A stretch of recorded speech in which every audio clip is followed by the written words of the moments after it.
Oh, ito ituloy natin yung pag-ano natin yung ano yung electric fan na mahina ang ikot. Ngayon, ipapakita ko sa inyo, ito na yung tinanggal ko na motor. Napakahinang ikot. Ang suspetsa ko is dahil yung shop na naman is pre-wheel naman. Pinakita ko naman sa inyo doon sa ano. Ito na. Ito na yung ano. Hindi ko na pinakita sa inyo kung paano ako naglagay ng wiring. Kasi naputol ko ng napakaiksi. Kaya dinugtungan ko. Pero wala akong ibang kulay puro itim. Hindi ko na pinakita sa inyo dahil kita nyo, napaso pa ako dahil bagong-bago lang akong ano. Ito yung capacitor na ano, malakas pa yung capacitor na pinay-suspect sa ako Ito, 3UF. Yun, tetestingin natin. Ito, sa ano, yung sa itim, doon sa common nakalagay dyan. Tapos yung red, dyan sa may paan ng kabayo. Yung sa Omega. Tapos ito, i-set natin dito sa ito. Doon sa may beep, may paradiode, mayroong paan ng kabayong Omega. Tapos hanapin mo lang dito yung UF. Ayan, ang UF. Oh, ayan. UF. Yan ang sama para sa kapasitor. Ngayon, pero wag mong hahawakan. Nagkaganunin, no? Tignan nyo, ayun, no? Marireading niya. Ayun. Kaya wag mong hawakan. Ngayon, bago natin i-test itong kapasitor, i-discharge mo muna. Ganun mo lang, oh. Kasi nag-i-stack ng ano to kuryente. Baka kuryente kayo. Hindi naman nakakamatay, nakakabaog lang. Yan, no? Tignan natin kung ano yan.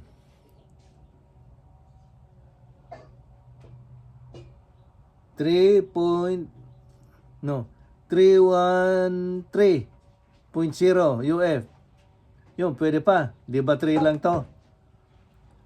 Mailagay natin naman sa kabila. Kasi maski kabi-kabilaan to, walang positive at saka negative. Yan. Ulitin natin. Yon, 313.0 UF. Ibig sabihin, maganda pa yung ano natin, capacitor natin. Kaya ang ginawa ko ngayon, pinalitan ko ngayon yung motor. Kasi hindi pala lahat ng mahinang ikot ay sa capacitor na. Ang diferensya. Kaya yung sabi nila na pagka mahina na ang ikot, capacitor, sabi nila, hindi.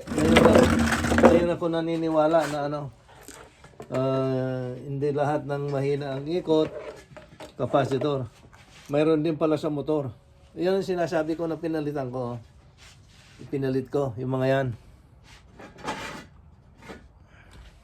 Kaya ito, mga ito. Ay, nilayo ko yung upuan, baka hindi nyo naman.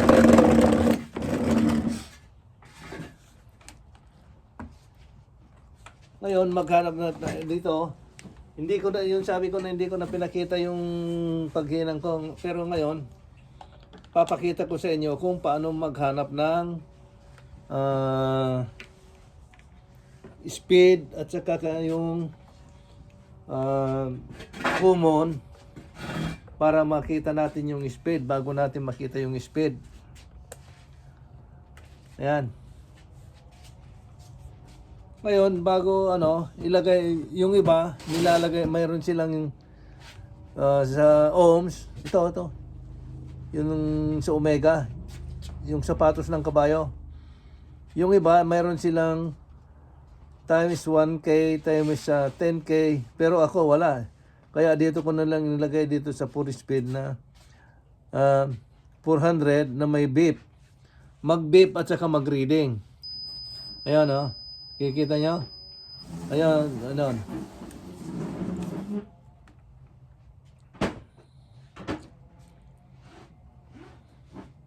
Ayan o. Pagka nakita natin yung common, yun, magbe-beep. At magiging 00. Magiging ganyan o. Yan. Magiging ganyan. 00. Pagka nakita natin yung common. Ito, kasi may common dito sa capacitor, mayroon din common dito sa speed wiring. Ito, alam na natin na capacitor dahil nahihiwalay. Kung paano kung halimbawa hindi nahihiwalay, nalagay lahat dito.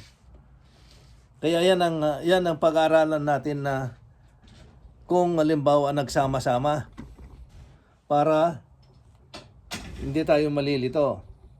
Ngayon, hanapin natin. Ito, ilagay natin dito sa i-steady natin dito. Isa. Kita nyo, naka-steady yan. Hanapin natin ngayon yung mag-beep o maging 00.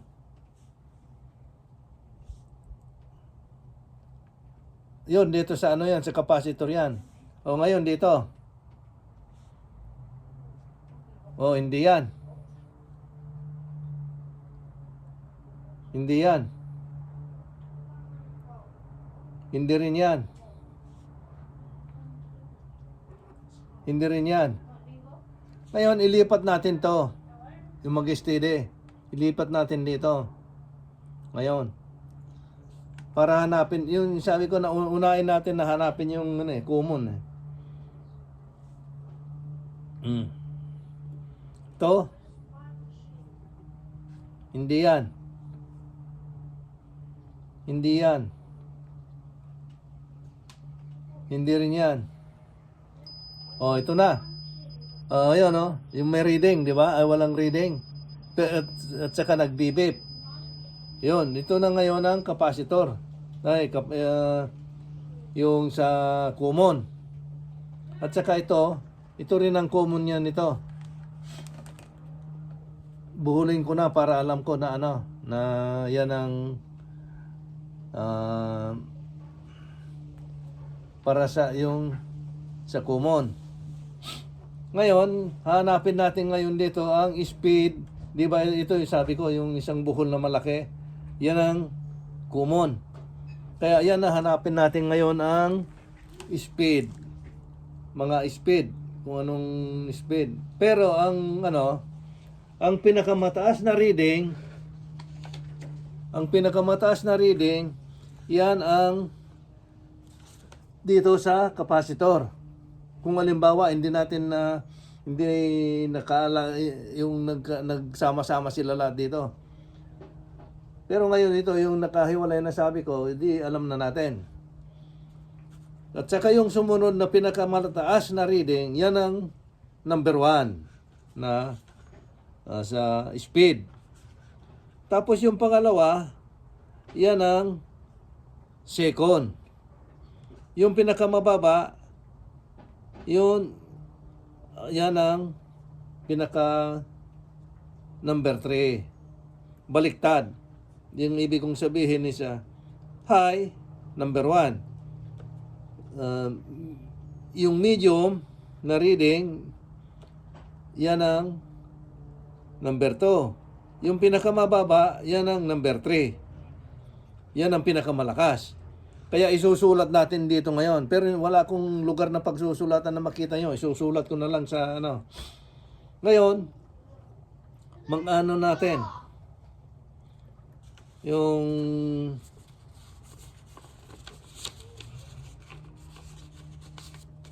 kudiko natin. Kasi parehas nyo rin ako na hindi marunong Kaya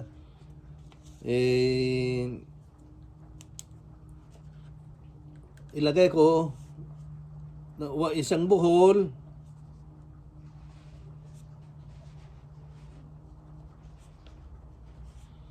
dalawang buhol,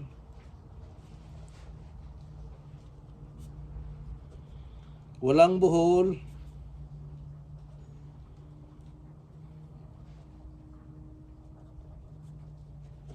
yan. Kasi kodi ko to kasi ako hindi pa rin ako marunong gaano. Pero nakakaintindi rin konti. O ngayon, hanapin na natin ngayon yung sabi ko na unang buhol. Isang buhol. Kung anong reading. 56.7. Yan na. 56.7. Yung dalawang buhol,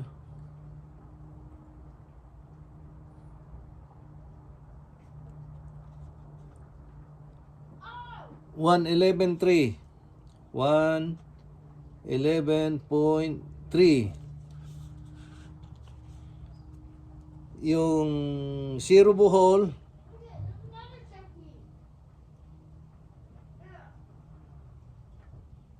naman,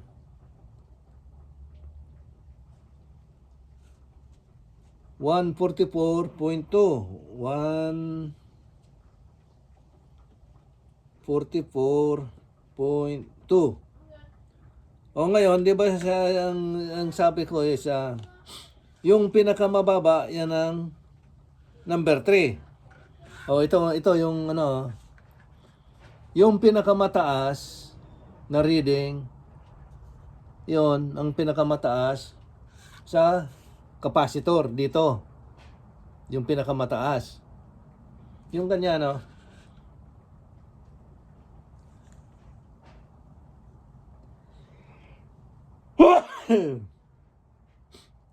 Yan. Kasi ito hindi dito dahil sorry. Excuse. Hindi ito dahil yan ang parehas na common. Nagkadugtong to. Nagkadugtong dito at saka ito. Nagkadugtong yan. Kaya tumutunog. Kaya walang reading. Kaya dito, o yan. Yan ang para sa capacitor. Hey. Ayan, o. Yan ang para sa capacitor. Ayan, o. Tapos, yung yung number 1 speed natin, di ba sabi natin yung pinakamataas na speed, yan. Pinakamataas ang resistance, yan ang number 1 na switch. Di ba? Tapos yung pinakamakalawa, yung ito, 111.3. Kaya ayan, ito, ang number 2.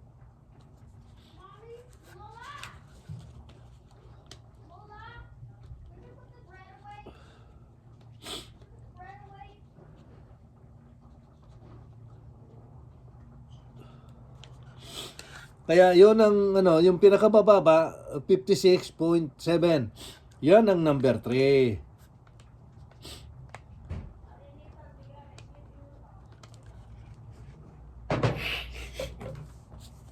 Ngayon, ito hindi.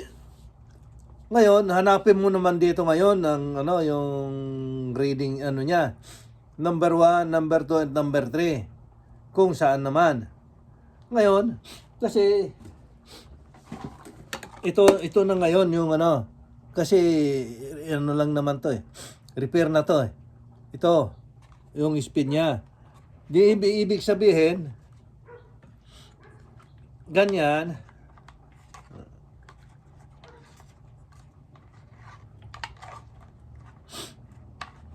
yung speed niya.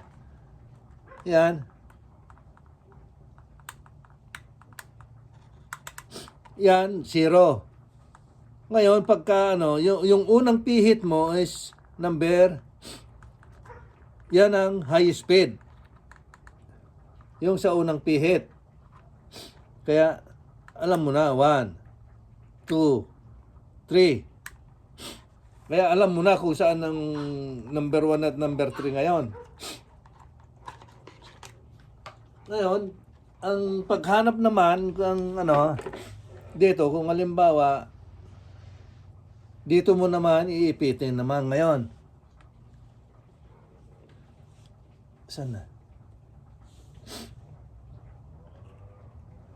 Dito mo ngayon naman kung saan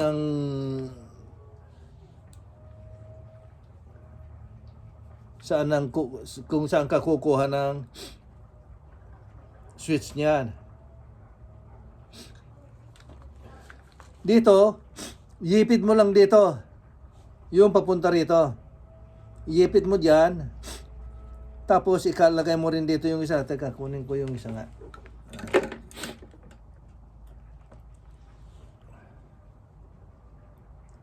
Isang clip para malaman natin kung saan yung speed niya.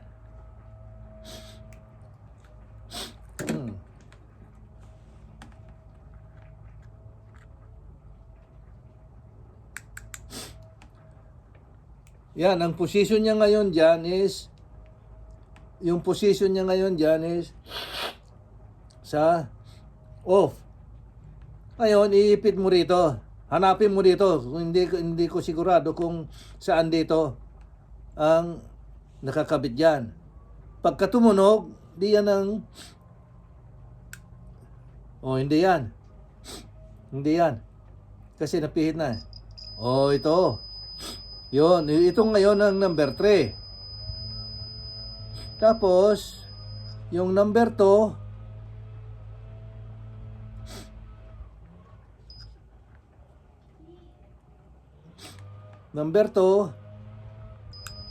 yun. Yan ang number 2. Di meaning, ito number 3 na. Diba? Ngayon, natin to. Ipupus natin muna. At titignan natin. Papakita ko sa inyo ulit pagka nabuo ko. Kasi pagka ipakita ko sa inyo lahat ng mabuo, baka matagal, masyadong mahaba. Kagaya yung sabi ko na pag-wiring ko to, pagdugtong ko nito, hindi, kaya kung pinakita ko sa inyo, abutin lang tayo ng siyam-siyam dahil ito, ilang oras ko na hininang. Kaya napaso pa ako. Ito yung pinanghinang ko. Ito, nahawakan ko dito. Kaya hindi rin nakakapagtaka kung tanga ka talaga. Kung nag-aaral ka pa lang. Kaya lang, pagka hindi ka naman nasusugatan, mas magandang masugatan ka muna bago ka maging professional. Sige, ipapakita ko sa inyo pagka nabuo ko, na umandar. Yan. Okay. Kita-kita tayo ulit sa susunod. Continuation. Hindi pa sa wakas, ha? Itutuloy.